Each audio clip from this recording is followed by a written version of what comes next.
Que la France ne mérite pas un champion comme Tony Yoka. Il faut être honnête, la France ne mérite pas un boxeur comme Tony Yoka.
Bonjour à tous, bienvenue dans cette nouvelle vidéo, j'espère que vous allez tous bien. On se retrouve aujourd'hui pour une nouvelle vidéo où on va parler du combat entre Tony Yoka et Martin Bakole. Le moins que l'on puisse dire, c'est que ce combat, il y a énormément de choses à dire dessus. Comme je le dis souvent, la critique est facile, mais l'art est difficile. Ce qu'on peut dire sur ce combat, c'est que déjà Tony Yoka a fait preuve de beaucoup de courage et beaucoup de cœur pour résister aux assauts de Martin Bakole qui est le Foreman des années 2020. Je ne sais pas si vous avez pu vous voir, mais il a exactement le même style de boxe que George Foreman.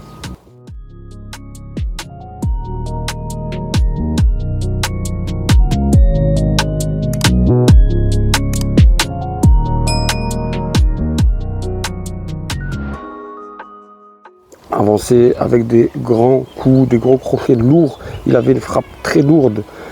Et Tony Yoka en face de lui était un peu le petit poussé, un peu plus maigre. Donc ça aussi, je pense que c'est des choses qu'il va falloir corriger, prendre un peu plus de poids parce qu'au haut niveau des poids lourds, on peut voir Tyson Fury, on peut voir d'autres boxeurs, Anthony Joshua, qui eux sont pour le coup plus lourds, donc du calibre de Martin Bakole. Et donc ça, c'est quelque chose qu'il va falloir changer, je pense, à l'avenir. Physiquement, travailler également son punch, travailler sa puissance, parce qu'il mettait des coups, mais à aucun moment Martin Bakole avait l'air d'être touché, ou même genre qu'est-ce qu'il m'a fait lui, il m'a chatouillé. Donc franchement, c'était un combat où Tony Yoka, le combat là pouvait durer pendant 60 rounds. À aucun moment Tony Yoka n'a fait mal, enfin c'est ce que je pense, n'a fait mal à Martin Bakole qui était comme un roc, très dur sur lui, et il lui a envoyé des coups très durs.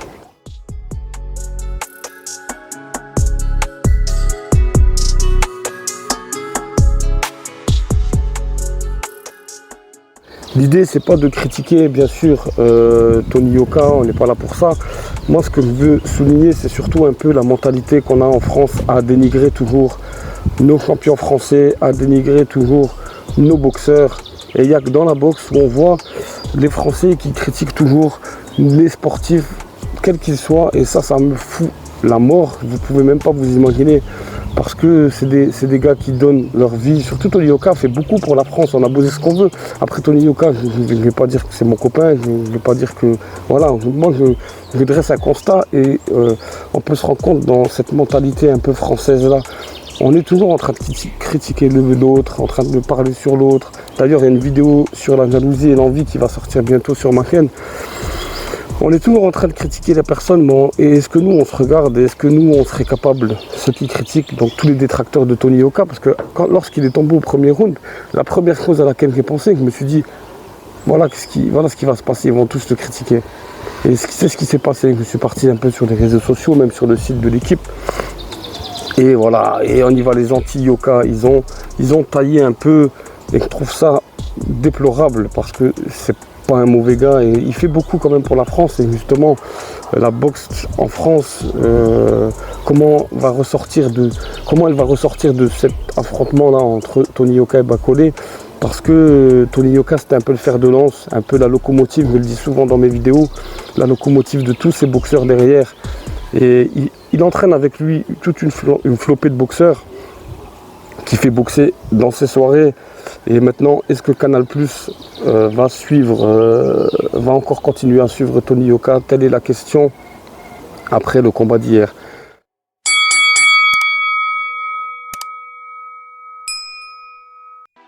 Canal+, justement, parlons-en, ils ont créé un peu Tony Yoka avec la conquête, donc le titre pour aller vers le titre de champion du monde.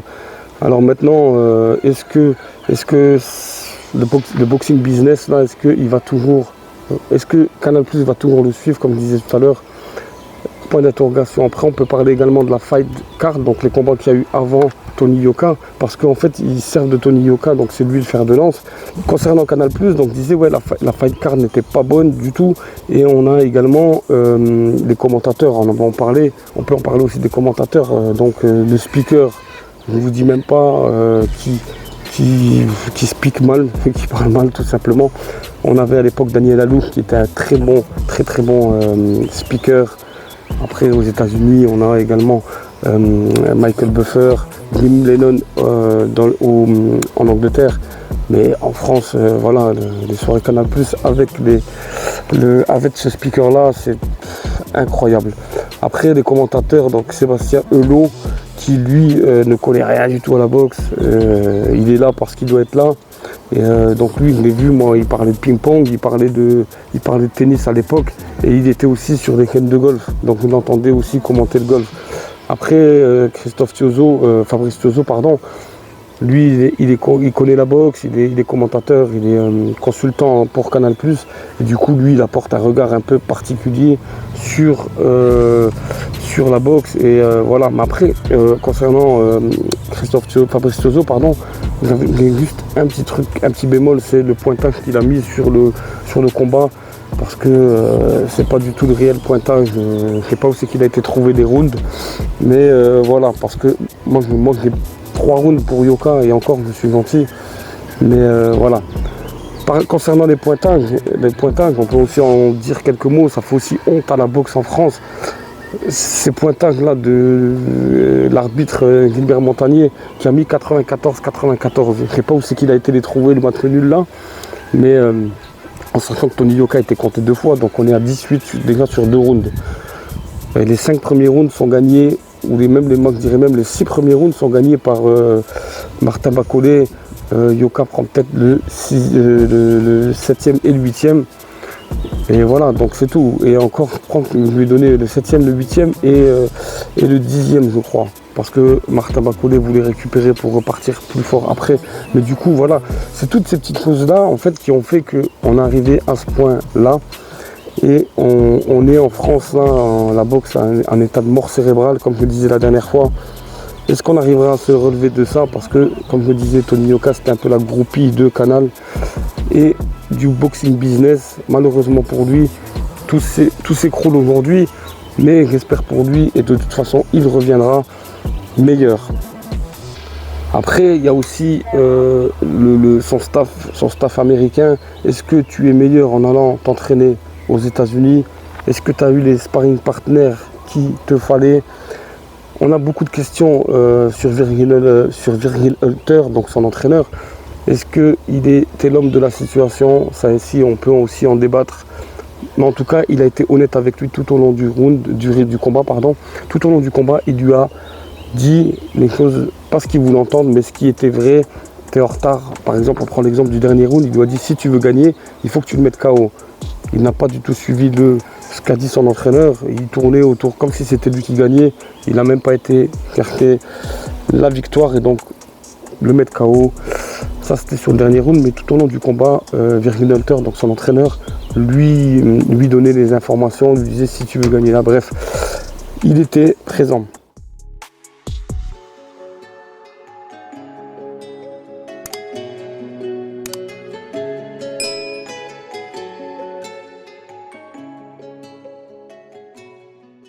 Ensuite, concernant Tony Yoka lui-même, donc il a été lui, comme je disais, la groupie de Canal et du boxing business. Pour autant, est-ce que beaucoup de personnes auraient craqué là-dessus si on vous offre une bourse de tant et tant d'argent, parce qu'il a une bonne somme d'argent, il se voyait trop beau avec sa médaille olympique. Il se voyait trop beau avec l'argent. Ensuite, on avait également donc son contraire, c'était Martin Bacolé qui lui est arrivé. Il n'était pas dans le paraître, il est arrivé comme ça. Il a dit à un moment donné dans l'interview, est-ce que vous avez peur de Tony Yoka? Il lui a demandé au journaliste s'il était sérieux.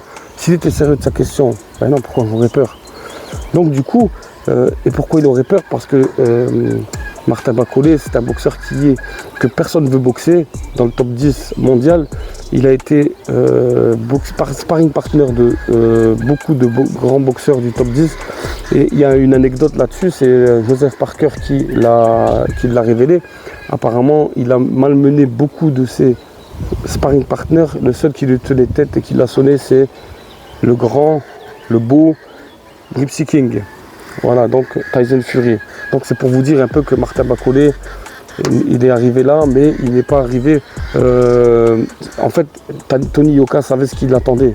Tout comme ceux qui connaissent la boxe, tous ceux qui connaissent la boxe savaient ce qui allait arriver. Peut-être pas comme ça, mais en tout cas, on était préparé à ce que Tony Yoka vive 10 rounds difficiles. Concernant un peu la boxe en France, j'espère maintenant que Canal+ va également se remettre en question et que si on veut faire avancer la boxe en France, on a des boxeurs comme Karim Guerfi, on a des boxeurs comme Jordi Weiss, Milan Prat, Lélé Sadlo qui eux demandent qu'à boxer et d'être mis en avant pour pouvoir faire leur métier. Et si ces boxeurs-là avaient le camp d'entraînement et avaient le cadre d'entraînement qu'a Tony Yoka, je pense qu'il ferait, on ne vais pas dire mieux, mais au moins il pourrait figurer dans les têtes d'affiche des galas en France.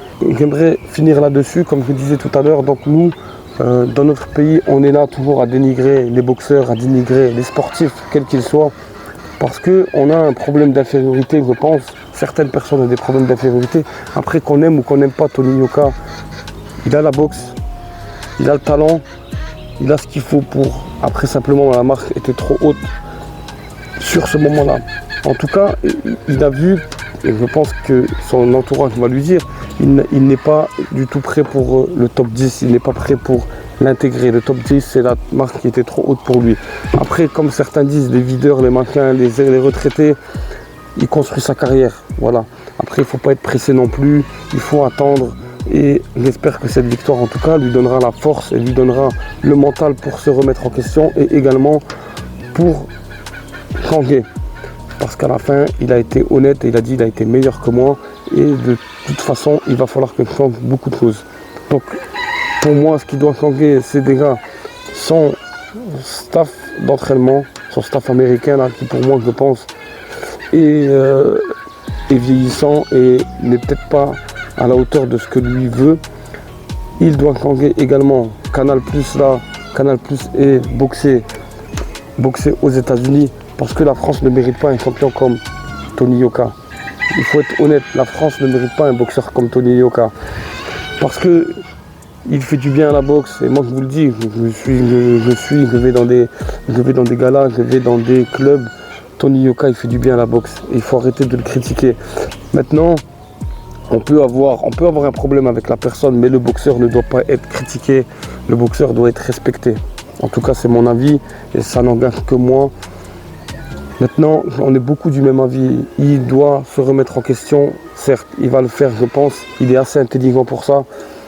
Mais de là à lui tomber dessus et l'insulter, la limite de l'insulte, non, ça c'est pas correct. Et surtout que la plupart ne le connaissent même pas. Ça veut dire que vous le connaissez sur un ring, mais est-ce que vous connaissez la personne? Vous savez ce qu'il endure, vous savez ce qu'il fait, vous savez. Non. Donc n'allez pas critiquer. La critique, comme je disais, et je finirai là-dessus. La critique est facile, mais l'art est difficile. Merci d'avoir suivi cette vidéo. J'étais un peu confus, j'ai un peu tout mélangé, mais en tout cas, l'idée, elle est là, c'est que moi, je soutiens Tony Yoka, du moins je soutiens en tout cas dans la boxe, je soutiens le personnage ne m'intéresse pas. Je vous le dis clairement, le personnage qui ne m'intéresse pas, moi c'est la boxe qui m'intéresse. Et je ne suis pas le canard qui va aller imiter lui parce que l'autre il a dit non, moi ce qui m'intéresse, je vous dis, c'est le ring. Et on a beaucoup de très bons boxeurs en France que je soutiens et je soutiens tous les boxeurs, quels qu'ils soient de toute façon. Après on peut avoir des boxeurs qu'on aime et d'autres qu'on n'aime pas. En tout cas, moi je soutiens tous les boxeurs et je soutiendrai toujours tous les boxeurs français. Et voilà.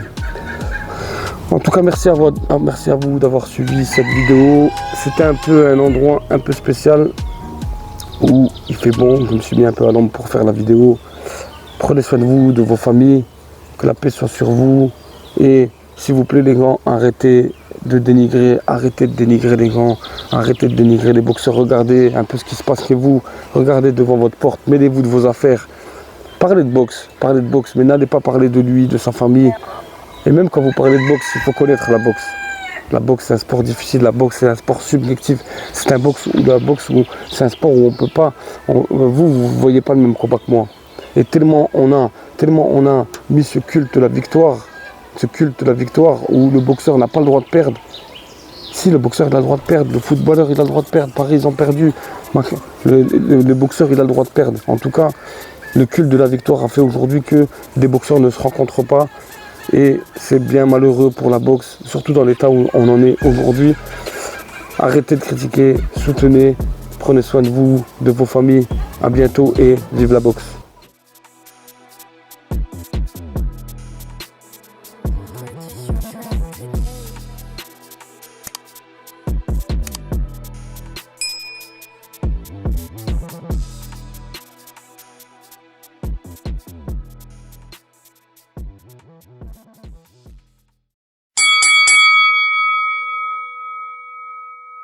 Pour faire très simple, une définition de la pauvreté. La pauvreté se résume ainsi. C'est l'état d'une personne en manque de moyens matériels, en manque d'argent et de ressources insuffisantes. Mais la pauvreté se désigne également en plusieurs parties. On ne va pas s'étaler sur toutes les formes de pauvreté. Je vais faire un tour d'horizon de tout ce qu'on peut trouver dans la pauvreté, à son travail, dans les familles. Tout à l'heure, je parlais de l'affaire Grégory, le petit Grégory, 4 ans, qui a été assassiné en 1984. D'ailleurs, on n'a toujours pas retrouvé le coupable. Tout ça vient d'une affaire jalousie. Tout ça vient de la jalousie entre frères, entre familles. Et c'est ça le plus grave. Et c'est ça le plus grave dans la jalousie parce que...